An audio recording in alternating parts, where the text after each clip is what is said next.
So I'm going to share my screen. We'll go back to the slide presentation. If you don't mind, I'm going to kick it off right from the top in case we have anybody joining us for the first time. Just to remind you, we will have some dedicated time for Q&A after the session, so please feel free to submit your questions in the chat box, and I'm going to do my best to answer all of them before we conclude today. So to give you a little bit of background on who I am, I've been at BMO for the last 10 years. I started my career at BMO Investor Line, the discount brokerage channel at BMO, where I was licensed to trade options, stocks, ETFs, mutual funds, and also currency. That was 10 years ago. And then 8 years ago, I joined BMO Global Asset Management's ETF division. So at that time, BMO ETFs, we had about $6 or $7 billion in AUM. There were only 5 ETF providers in Canada. And although ETFs have been around for 30 years, it's really only been over the last decade that ETFs have exploded in popularity. And this has been, of course, due to their low fees, the fact that they offer instant diversification, liquidity, the ability to buy and sell anytime during market hours, and also the transparency that they bring to investors. Now, if we fast forward to today, the ETF industry in Canada stands at about $325 billion in overall assets. There are now over 1,200 ETFs listed on the Toronto Stock Exchange, and that's spread across 40 different ETF providers. BMO is the second largest ETF provider in Canada, managing just shy of $90 billion, and I'm proud to say that BMO has been the top-selling ETF company in Canada for 10 consecutive years now. And part of this is because we put a lot of focus on investor education. Sessions like this one in partnership with the Montreal Exchange are a testament to that. And from a product standpoint, I wanted to highlight several aspects that set us apart. We're the largest provider of fixed income ETFs in Canada. We offer some of the largest and most liquid equity index and rules-based equity ETFs.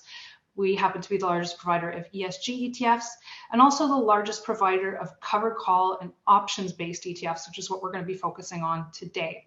Now, options-based strategies are a major area of expertise that put BMO ETFs on the map, starting with our very popular covered call ETFs, the first of which were launched back in 2011. So the first ones being ZWB, the covered call on the Canadian banks, ZWA, the covered call on the Dow Jones, and ZWU, the covered call on the utilities basket. Now, BMO has over 80% market share with these covered call ETF strategies, and they represent close to $9 billion of our asset base, so huge area of expertise for us. Now, why is it that these yield-oriented strategies have become as popular as they have? The charts I have up on the screen here now help me answer that question. So here it shows you the last 2 decades, but it's really been over the last 3 decades that bond yields have plunged to the point where they're now below equity yields. Investors who need income used to be able to generate that from the bond coupons, and these days those bond coupons no longer cut it. Option strategies, on the other hand, provide an income boost above and beyond bond yields and now above and beyond dividend yields to income-oriented investors like retirees and pre-retirees. So really plugging that gap for these income-oriented investors. So let's have a look at covered call writing, which is by far the most popular option strategy around. Why is this? Well, here are some of the benefits. You can own a portfolio of quality dividend growers. The income that comes from the option premiums helps lower the volatility, overall volatility of the portfolio. You get that yield boost, and it's also very tax efficient. The additional yield generated by covered call writing is taxed as capital gains. Covered call ETFs can be a huge time saver, an excellent convenience tool to take advantage of the strategy because these strategies can be time consuming and very complex to manage. So accessing the strategy through an ETF where it's managed for you, you're able to, like I said, save a lot of time, access these benefits, these major benefits of the strategy, and take advantage of economies of scale in terms of pricing. Now, I know it says lower costs up on the screen. The covered call ETFs don't tend to be as low cost as traditional passive index tracking ETFs. There's a lot more going on under the hood, so we're going to get into that momentarily. I'm going to talk to you a little bit about how our portfolio managers run our covered call strategies. But if you compare doing covered call writing yourself to using an ETF wrapper, through the ETF, you do get to take advantage of economies of scale in terms of the pricing. So what is covered call writing? You're owning the stock, and then you're selling or writing a call option on that stock. Now, selling that option gives you, the option seller, the premium, so that's where your additional cash flow is coming from. And it gives the buyer of the option the ability to buy that stock from you at a later date at a pre-specified price. This is also called the strike price. Now, one analogy that is often used to describe the covered call strategy is that of rental income. So it's like owning a property, you rent it out while giving the renter the option to buy the property from you later on at a pre-specified price. Now, a couple things to be mindful of when selling calls as a source of cash flow. The dividend yield of the underlying stocks, first of all. You want to look for names that do have a strong yield base, but are still of high fundamental quality. So I want you to be aware of buying stocks that are cheap for a reason, but pay a 10% yield.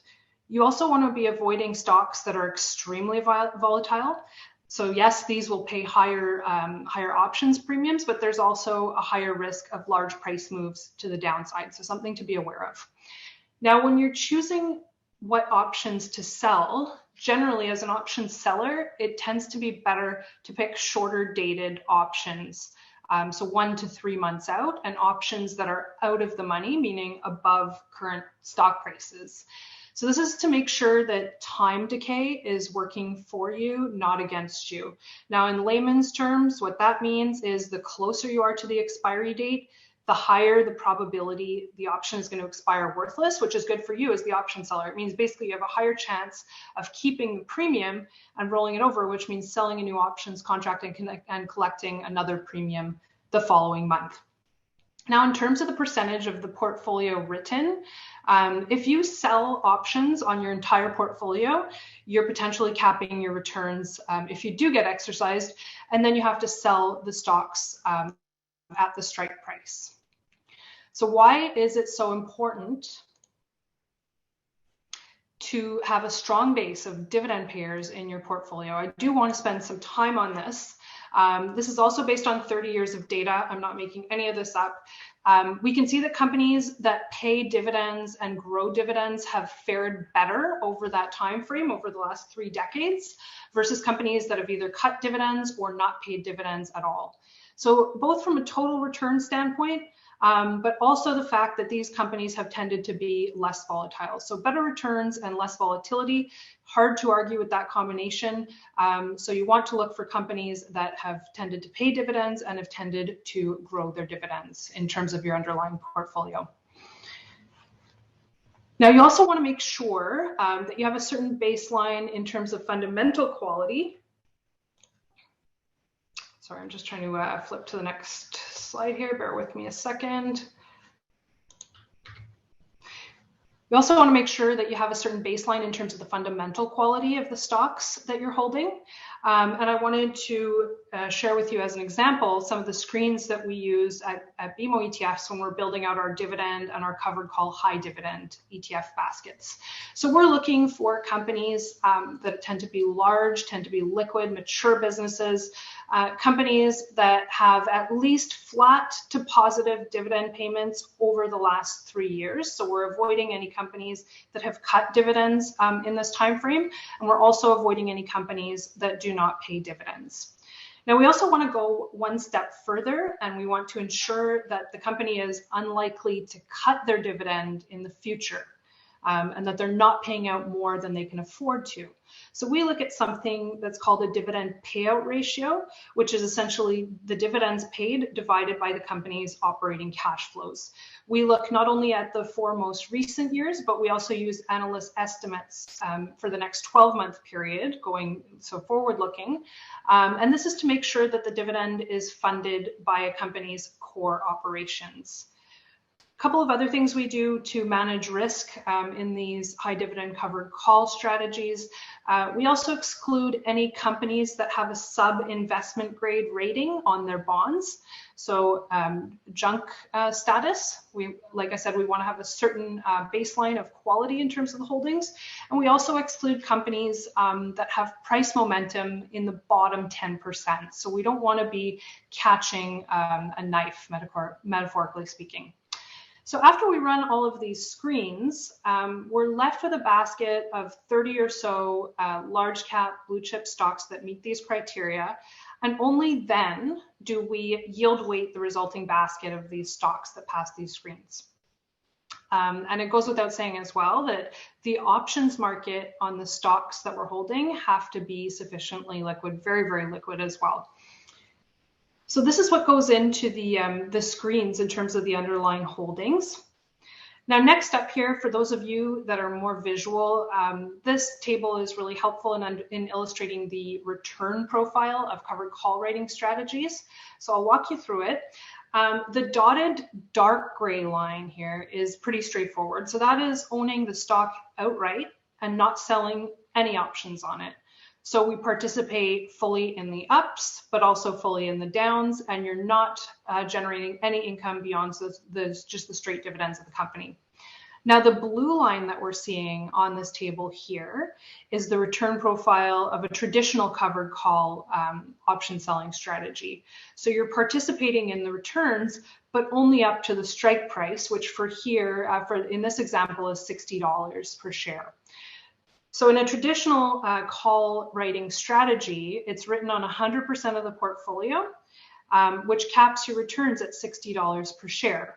So there's a trade-off in terms of this type of strategy. You get that additional current income boost, but you have less participation in terms of upside growth. Now, the red line that you're seeing on this table is the return profile, the way that BMO ETFs has been running covered call strategies over the last decade. You're actually capping less of your upside and you're participating in more of the returns while still generating additional cash flow. So on my next slide over here, I'm going to walk you through our process and I'll explain to you a little bit about how we're able to do this. So traditional covered call writing, as I mentioned, they tend to write it on 100% of the portfolio. The way that we do our covered call writing strategies at BMO ETFs is we're only selling calls on about 50% of the portfolio. And this is in order to generate better upside capture and better growth potential over time. So we want to get that sweet spot between generating an additional 2 to 3% of annualized income per year from the options and really capturing the vast majority of the upside.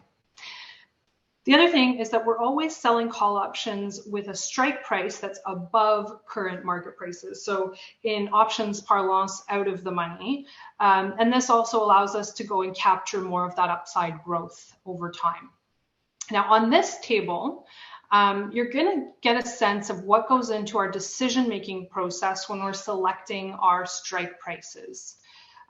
So the annualized premiums are primarily determined by the stock's level of implied volatility.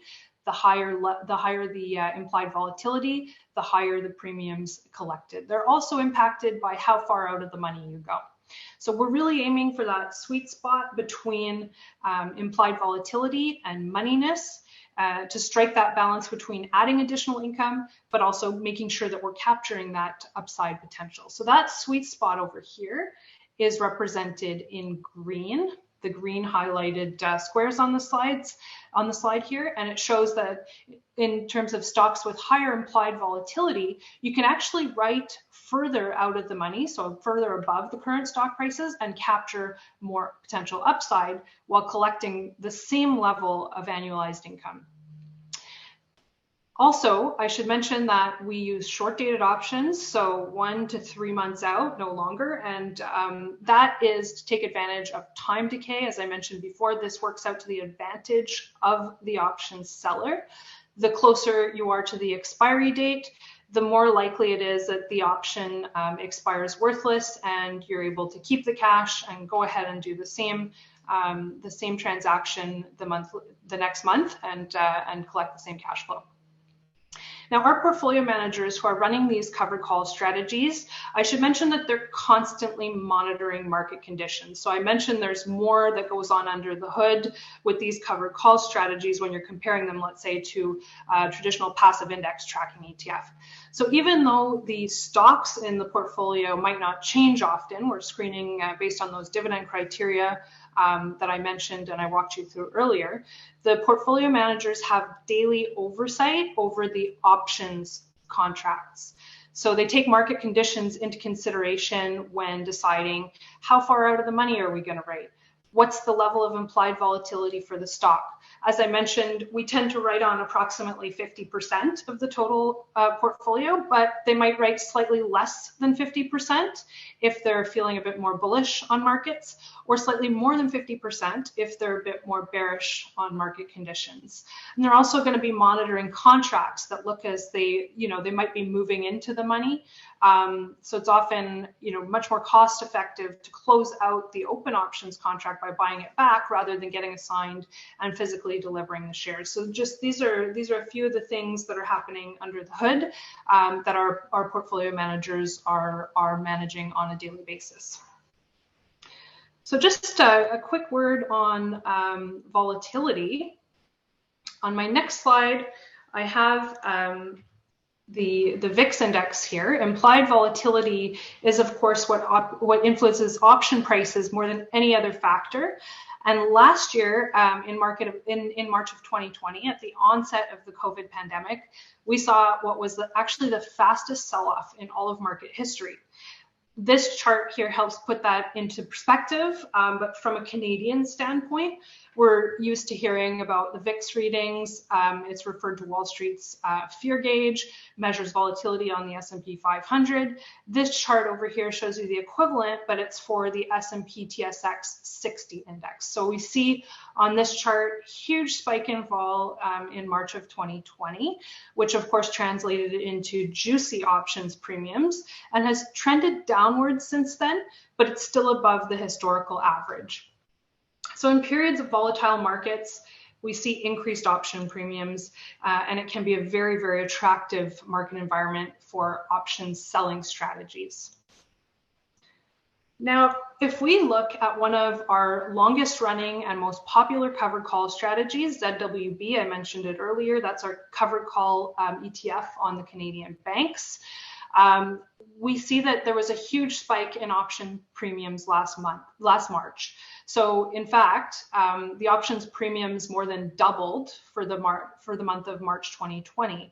And we're also able to write way further out of the money in order to capture the upside when things did rebound, but we're maintaining the same level of option income, which in fact had never been higher. So when we have that spike in volatility, generally that tends to be accompanied by a market decline. And so having the ability to participate in that upside is really, really crucial when it comes to your total returns at the end of the day. So the chart on the bottom right-hand side here shows you where we were at in terms of positioning on the covered call bank strategy as of the last month. So the end of August of this year. So you're seeing much more normalized level of yield and volatility, but you're still getting approximately 2.5% more annualized income than simply holding the banks outright.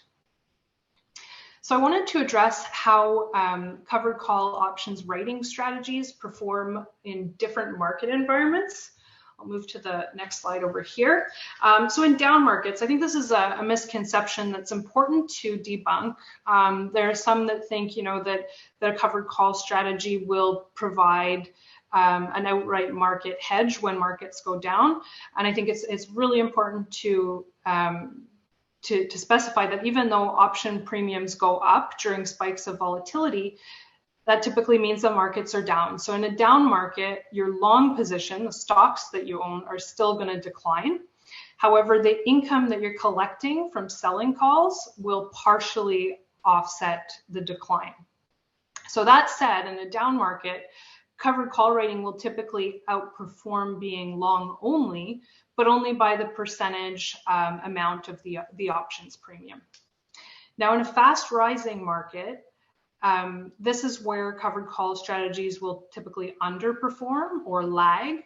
So when the stock price goes above the strike price, the option moves into the money, and that's where you're capping the gain for the call writer. So this is why we try, we're only writing on half the portfolio, and we're always writing above current stock prices in order to minimize the amount of total return that we are giving up in exchange for that current income.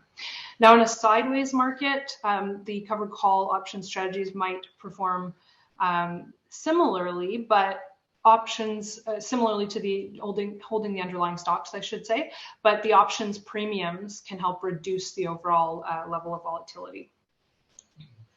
So looking at the covered call ETF on the Canadian banks, ZWB, these are names you're no doubt very familiar with. They're held on an equally weighted basis within the fund.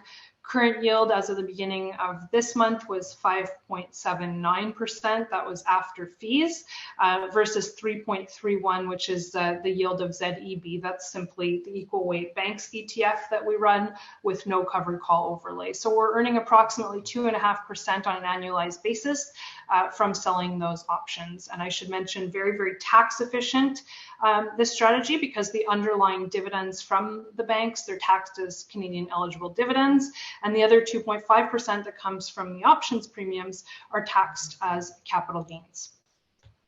Now, if we keep the focus on Canada, but if you think that you'd like something broader than just the big six banks, our ZWC, which is our covered call high dividend ETF on a Canadian stocks basket, is worth considering. So it's a basket of about 30 large cap blue chip dividend paying names that are spread across all different sectors of the Canadian economy. Names within the top 10 holdings include BCE, you have TELUS, Enbridge, CN, RBC, Scotia, TD, and Manulife. The current yield of the portfolio, again, net of fees, is 6.49%, again, just shy of about 2.5% over and above what a corresponding portfolio of those dividend stocks would be paying. And screening those, the underlying stocks using the same filters that I mentioned earlier. So we're looking for companies that have a history of paying dividends, no cutters allowed.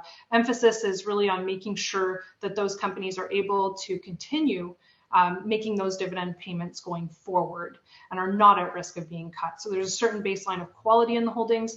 I should also mention in all our covered call high dividend portfolios that there's a cap in terms of the sector weights as well. So I did want to keep the emphasis on Canadian names and Canadian content, but we do offer 11 options-based ETF strategies overall. So 9 covered call strategies ranging from Canada to the US to global, and ranging across different sectors of the economy as well. So from banks to utilities, and the most recent one being technology, the most recent addition to our covered call lineup.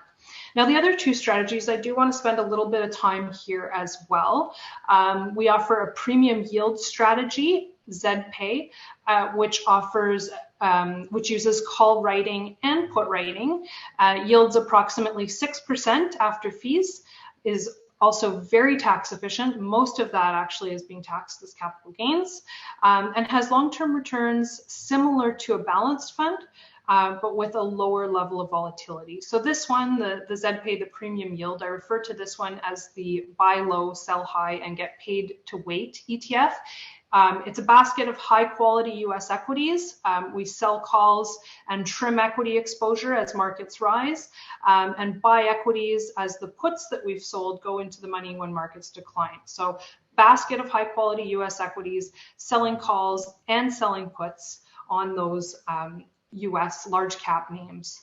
It's a flexible strategy. I should say that equity exposure can be as low as 20%, but can go as high as 70% depending on market conditions. So currently that strategy is sitting at about 25% equity, but after the decline in March, last year, a lot of those puts went into the money, and we actually added to our equity exposure at that point. We were able to sell calls out of the money after those puts went into the money, and we ended up at around 70% equity exposure after the sell-off of March of last year, which positioned really well for the rebound.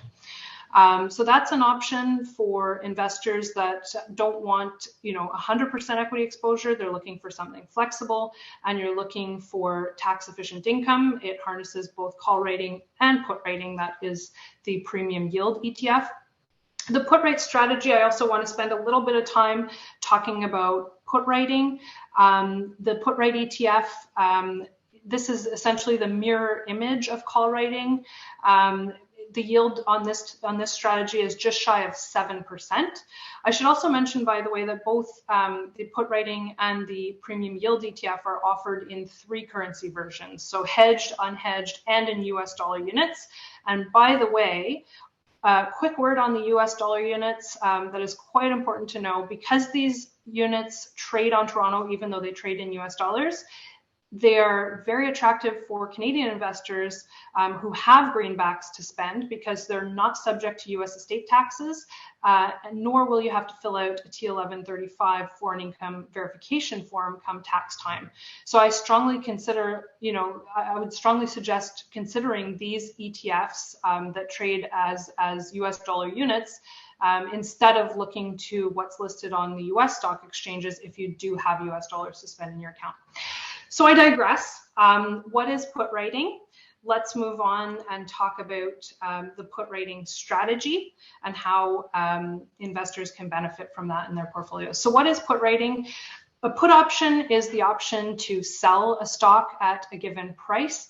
Buyers of a put option get downside protection like an insurance contract. Essentially, they're securing a floor price that they can sell their stock for at a later date. But when you're selling a put on the opposite side of that transaction, you're earning a premium, but you have to buy the stock if it drops below that strike price.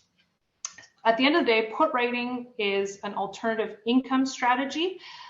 Some of the benefits of put rating: it has a very low correlation to other asset classes. It has a low correlation to rising interest rates, which are harmful, as we know, to fixed income. And also provides a higher level of income than bonds. So I think this is a very attractive strategy for income-oriented investors, and sometimes flies a little bit under the radar. Put rating can also be a way to buy a stock at a cheaper price than where it's currently trading at. So again, for those of you that are more visually oriented, here is an illustration of the return profile of put rating.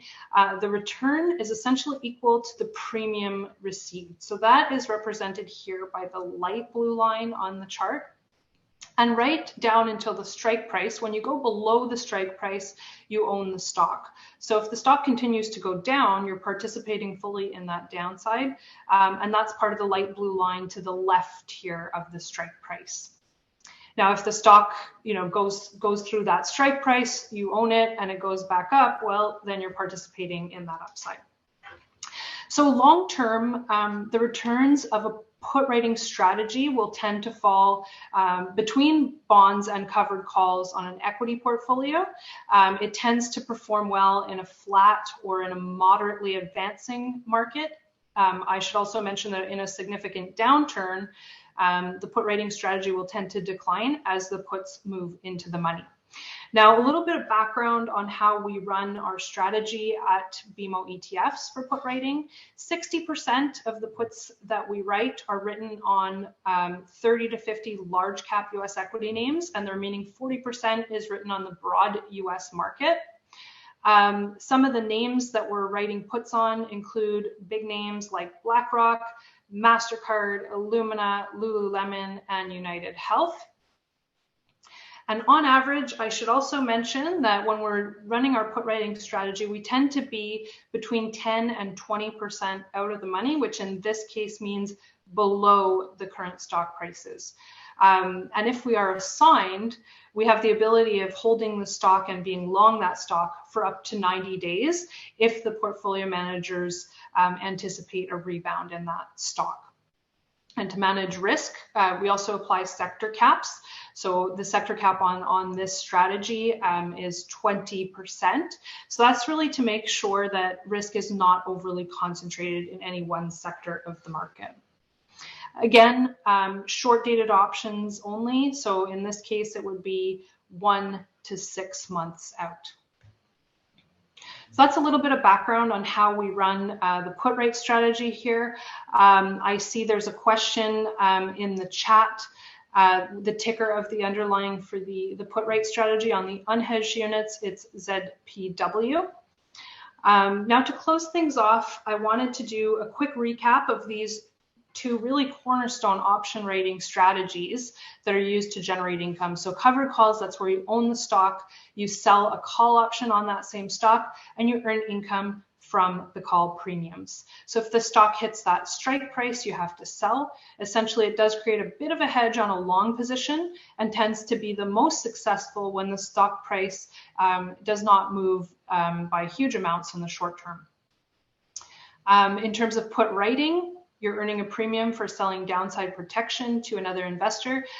It's an alternative income strategy with low correlation to other asset classes, low correlation to rising rates, and you buy the stock if it drops to the strike price or below. So those are the basics in terms of the two option rating strategies that we looked at today. It's a quick recap. I hope that you've learned a couple new things today. So I'd like to thank you guys so much for tuning in, and thank you to my friend Richard Ho and to the Montreal Exchange for having me. Just a little reminder, we do collaborate with the Montreal Exchange every Friday afternoon, offering educational webinars to investors. It's called the Market Insights webinar, and it's held from 1 to 1:30 Eastern Time every Friday. And the link to register is actually up on the screen behind me. And if you're into this stuff and looking to stay on the cutting edge, those Friday sessions are a really great option for you. So I just wanted to make sure that those are on your radar.